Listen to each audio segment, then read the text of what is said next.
web of solitude. Arachnophobia. Fear of spiders.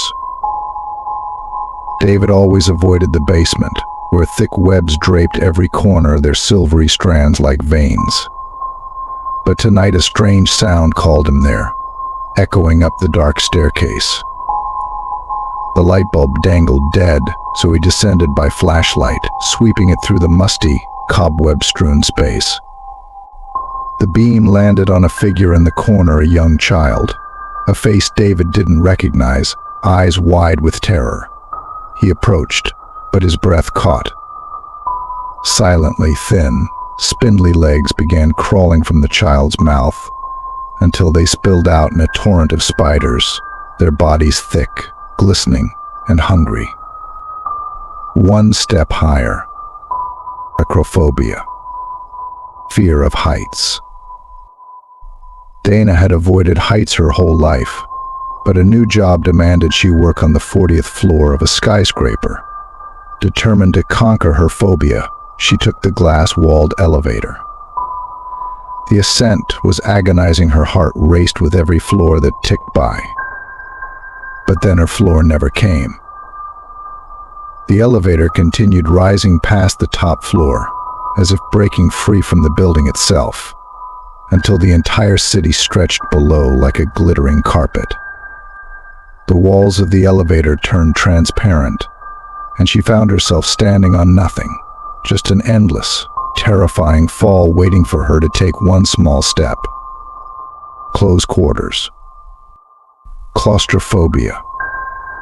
Fear of confined spaces. Matthew woke up, encased in darkness, unable to move.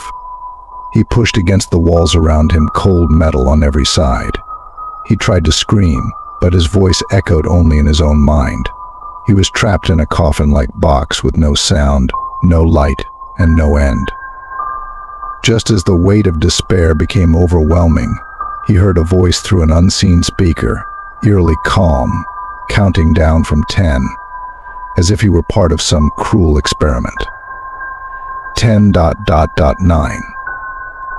Each number added pressure, and he realized this box was shrinking, a new wall sliding down toward him with each count. Deep waters. Hue. Thalassophobia. Fear of deep bodies of water.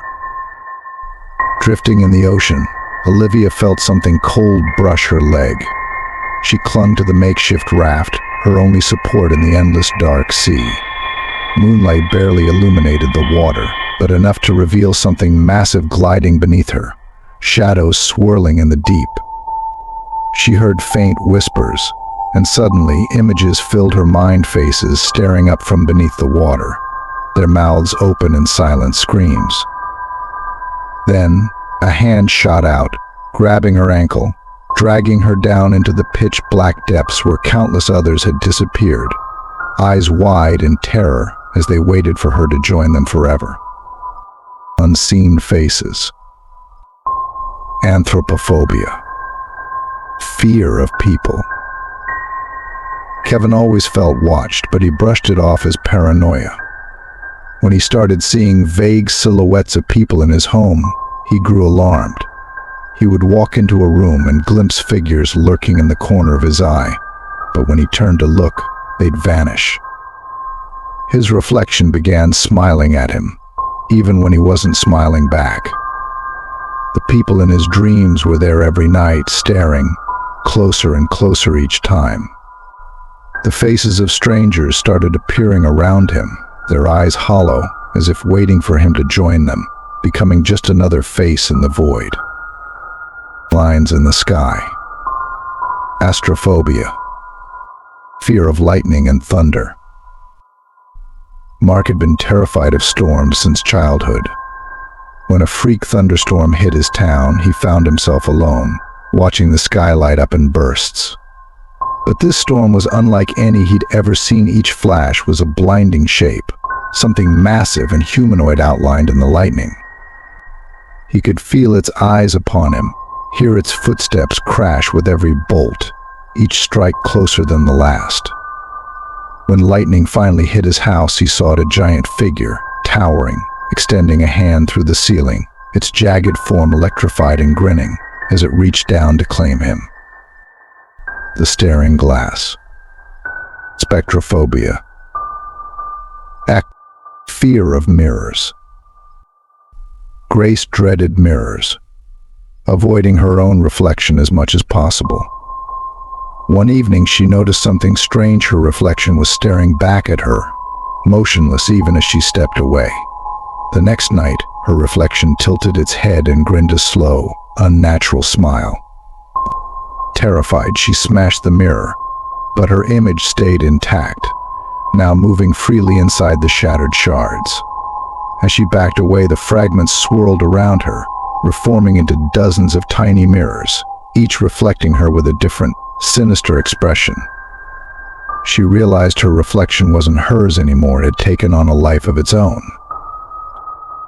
The untouched door. Agoraphobia. Fear of open spaces. Noah hadn't left his home in years. The outside world felt too vast, too chaotic. One night he heard a soft knocking on his front door. He ignored it, but the knocking grew louder, accompanied by muffled whispers begging to come inside. When he finally looked through the peephole, he saw an endless void, no street, no neighborhood, just darkness stretching infinitely. The whispering voices grew louder, chanting his name, calling him out. The door began to shake violently, almost like it was breathing. Noah realized that beyond his door lay an abyss, waiting to consume him if he dared to step outside. The growing shadows. Nyctophobia. Fear of the dark. Sophia kept every light on in her home to ward off the terror of darkness. But one evening, the power went out. She scrambled for a flashlight, but it flickered, casting eerie shadows around her room. The shadows began to move on their own, stretching across the walls, creeping closer. She backed against the wall, but one of the shadows began to take shape, forming a figure that stood inches from her. When she shined her flashlight on it, she saw her own face, twisted in a scream, staring back. The lights flickered again, but this time the darkness was inside her. The hollow attic. Pediophobia. Fear of dolls. Leo found an old doll in his attic, its painted eyes eerily lifelike, tracking his movements. Shrugging it off, he left the doll there, only to find it on his living room sofa the next morning. He returned it to the attic, but it kept reappearing in different rooms, sometimes even by his bedside. One night he woke to feel tiny, cold hands gripping his arm. When he opened his eyes, he saw dozens of dolls, each with the same lifelike eyes as the one he'd found, encircling him, their frozen faces breaking into grins as they reached out to pull him closer.